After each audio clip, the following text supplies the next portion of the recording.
Vem pra cá, Vida e Saúde está começando, é sexta-feira por aqui. Você tá bem? Acompanhou aí o Vida e Saúde durante toda a semana, você tá ligadinho na Novo Tempo. A gente fica muito feliz de ter sua companhia, de saber que você tá aí interessado em cuidar da sua saúde, da saúde da sua família. Aqui tem muita informação e apoio para você fazer isso, viu? A gente te incentiva, assim, a cuidar melhor de você e das pessoas que você ama.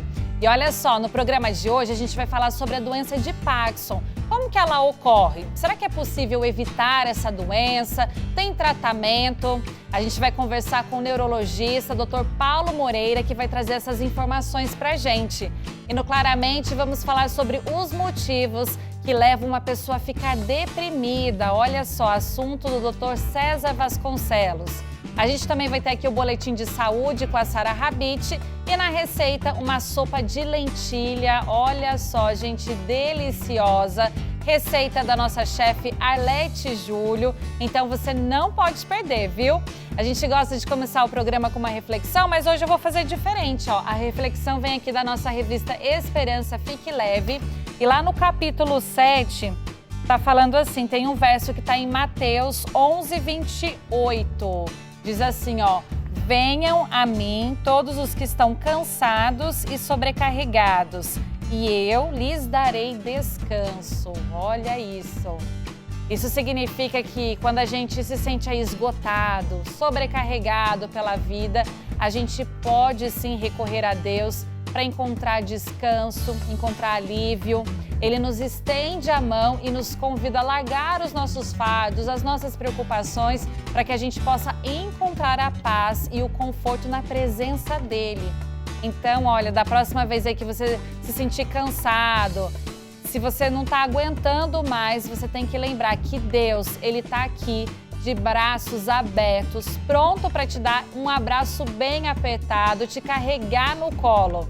Basta você buscar e confiar nele. Combinado? Fique com esse pensamento aqui no final dessa tarde, no seu final de semana também, tá bom? Fique com essa reflexão. Olha só, o Vida e Saúde vai fazer um rápido intervalo, é bem rapidinho mesmo, mas daqui a pouco a gente volta com muito mais para você. Até já!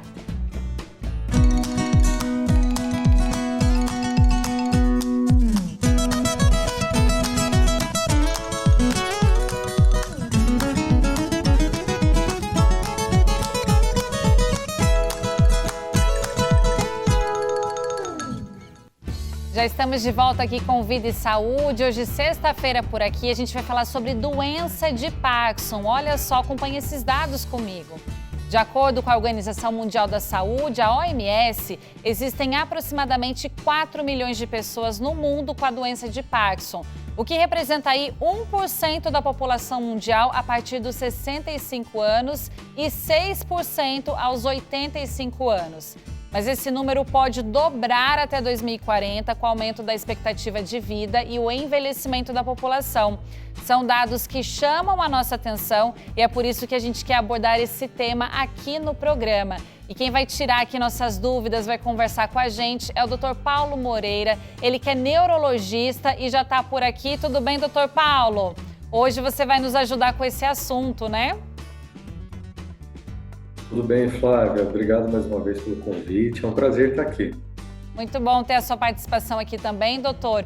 E olha só, antes da gente falar dessa doença mesmo, o que acontece com um cérebro que tem Parkinson, doutor? A gente tem até algumas telas aqui, enquanto o senhor explica, para trazer essa informação de uma forma mais clara para a gente. Olha só, e é um cérebro normal, né? A doença de Parkinson é uma das doenças neurológicas degenerativas. Então, acontece um acúmulo de substâncias, a gente chama de alfa-sinucleína, mas é uma proteína que existe normalmente, mas por algum motivo essa proteína começa a se acumular e começa a lesar alguns dos neurônios, algumas das células do sistema nervoso. Isso acontece tanto no sistema nervoso periférico, mas principalmente no cérebro. E daí essas células que são afetadas, que são lesadas, elas começam a perder a sua função normal e isso leva a alguns sintomas que a pessoa que tem doença de Parkinson vai desenvolvendo. As células mais afetadas e o que é marcante nos sintomas da doença de Parkinson acontece por a deficiência ou lesão de células que dependem de dopamina para exercer a sua função normal. A quantidade dessas células vai aumentando porque a doença vai se propagando. Essa proteína que chama alfa-sinucleína, ela começa a se depositar a sua forma modificada em diferentes células, em diferentes partes do sistema nervoso, e em cada lugar que ela vai se depositando, isso vai levando a sintomas diferentes. Então, no começo da doença, os sintomas são mais sutis e envolvem perda de funções autonômicas, que a gente chama, por exemplo, começa a ficar com o intestino preso. Depois, à medida que a doença vai se propagando, começa a ter sintomas depressivos, alteração, perda do olfato, e aí, um pouco mais avançado é que começam os sintomas clássicos da doença, que aí são os sintomas motores, que é quando a maioria das pessoas recebe o diagnóstico. Então, Olha só. é mais ou menos assim, uma proteína com uma estrutura diferente, modificada, começa a se depositar e alterar o funcionamento normal do sistema nervoso. Olha só, doutor, e a gente quer trazer também esses sintomas para que a pessoa consiga identificar com mais clareza. Eu vou trazer até na tela aqui alguns para a gente comentar, tá bom? Olha só, apresenta aí tremores constantes, possui um movimento lento e músculo rígido. Tem mais aqui, doutor. Prejuízos no equilíbrio e postura, perda de movimentos automáticos, alteração na fala e mudanças na escrita. Esses talvez são os mais conhecidos do pessoal, né? O sintoma-chave para a doença de Parkinson é o movimento lento, é a bradicinesia. Então, esse é o sintoma principal.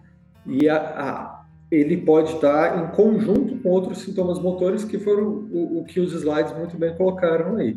Então, por exemplo, a alteração da escrita, a gente observa uma tendência a letras pequenas, uma escrita mais dura, mais rígida, a rigidez, então é um outro sintoma importante. Perda do equilíbrio, do equilíbrio da noção postural.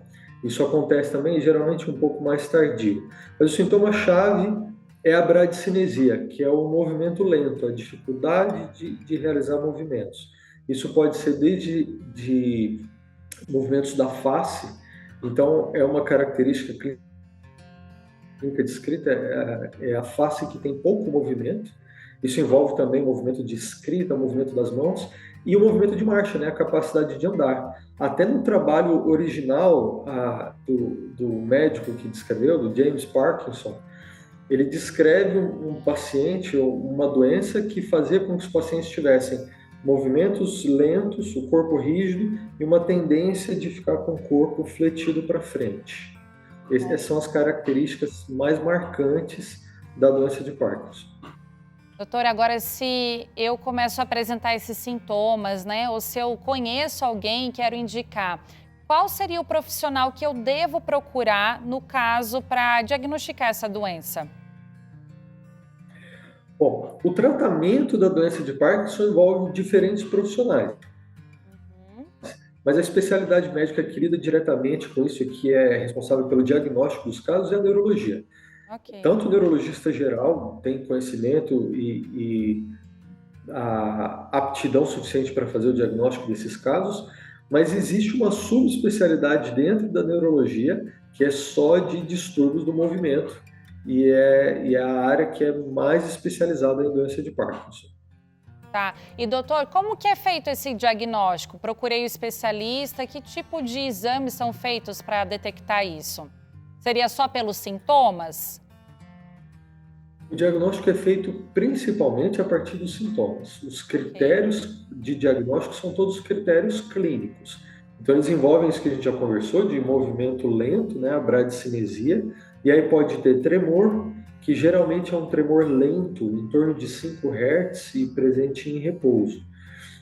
Envolve também a instabilidade postural, perda do olfato, alterações do sono, mas os critérios diagnósticos são critérios clínicos, né? Movimento lento, mais alguns desses outros sintomas. Existem alguns exames que a gente sempre faz em casos de doença de Parkinson, mas esses exames servem mais para descartar outras doenças, excluir outros diagnósticos. porque existem algumas outras condições clínicas que parecem muito com doença de Parkinson e às vezes se confunde, e aí o tratamento pode ser totalmente diferente. Se você citar só uma, por exemplo, a hidrocefalia. Existe uma doença que chama hidrocefalia de pressão normal e que pode dar dificuldade de andar, passos muito pequenos e muito parecido com doença de Parkinson. Então, os exames geralmente servem para isso, para excluir outros diagnósticos. E existem testes que são mais específicos para a doença de Parkinson. Então, quando existe alguma dúvida, quando tem alguma característica atípica da doença, a gente pode fazer. Esses exames envolvem principalmente cintilografia ou são provas metabólicas do cérebro. A gente injeta um marcador que vai ser captado pelas células que têm dopamina e a gente vê se essas células estão funcionando bem ou não. Esse, de novo, não é um exame que vai dizer tem Parkinson ou não, mas num paciente que tem as características clínicas e que existe alguma dúvida, esse exame pode ajudar a diferenciar, a tirar essa dúvida. Ok, agora, doutor, pensando que talvez eu possa ter a doença ou tenho alguém na minha casa que está apresentando esses sintomas, por que eu devo me preocupar? Essa doença, ela evolui e pode acarretar em problemas mais sérios para a saúde? A doença de Parkinson é uma doença neurodegenerativa, né? Então ela tende a evoluir, tende a progredir. Os sintomas tendem a piorar com o tempo. E aí, igual eu falei, no começo, às vezes o sintoma nem é percebido, porque são coisas mais gerais, obstipação intestinal, depressão, perda do olfato. E aí os sintomas motores mesmo também podem evoluir. Normalmente, um paciente com Parkinson continua andando e fazendo as atividades por muito tempo. Inclusive, quando alguém que tem suspeita de doença de Parkinson para de andar logo no começo da doença, isso é um sinal de alerta para a gente pensar em outras causas. Mas com o passar dos anos, a função motora e outras áreas do sistema nervoso são acometidas e os sintomas tendem a piorar. Em fases mais avançadas da doença, pode ter declínio cognitivo também, alucinações visuais, coisas do tipo. Normalmente, quando a doença começa de forma mais precoce, em pacientes mais jovens, ela tende a evoluir mais rápido, de forma pior. Você falou no começo do programa, na abertura do bloco, que um dos fatores de risco para a doença de Parkinson é a idade. Você citou que em pacientes com mais de 80 anos, cerca de 6% preenchem critérios para a doença de Parkinson. Mas nos casos, então a idade é um fator de risco, mas as doenças que começam mais tarde tendem a evoluir de forma mais lenta. Tá, aí o que seria o precoce, então, doutor? Qual idade, mais ou menos, que isso já pode surgir, esses sintomas já podem surgir? O começo típico da doença de Parkinson é em torno de 60 anos. Acima de 55, 60 anos de idade é a idade mais frequente. Então, tudo que começa abaixo dessa idade, antes de 55 anos, por volta dos 50, 45, a gente considera início precoce. Ok. Doutor, e outra dúvida, essa doença, ela é por estilo de vida, é alguma coisa que eu provoquei ou é hereditária? Essa é uma dúvida importante, que é talvez uma das perguntas mais valiosas, né? O que causa, o que provoca a doença, porque quando a gente descobre isso, tem mais chances de evitar. A maioria dos casos de doença de Parkinson é idiopática. Então, idiopático quer dizer que a gente não sabe direito o que provocou. E esse é o caso da maioria das doenças degenerativas. A gente não tem uma causa que explique o começo da doença. O que a gente chama são os fatores causais ou fatores de risco.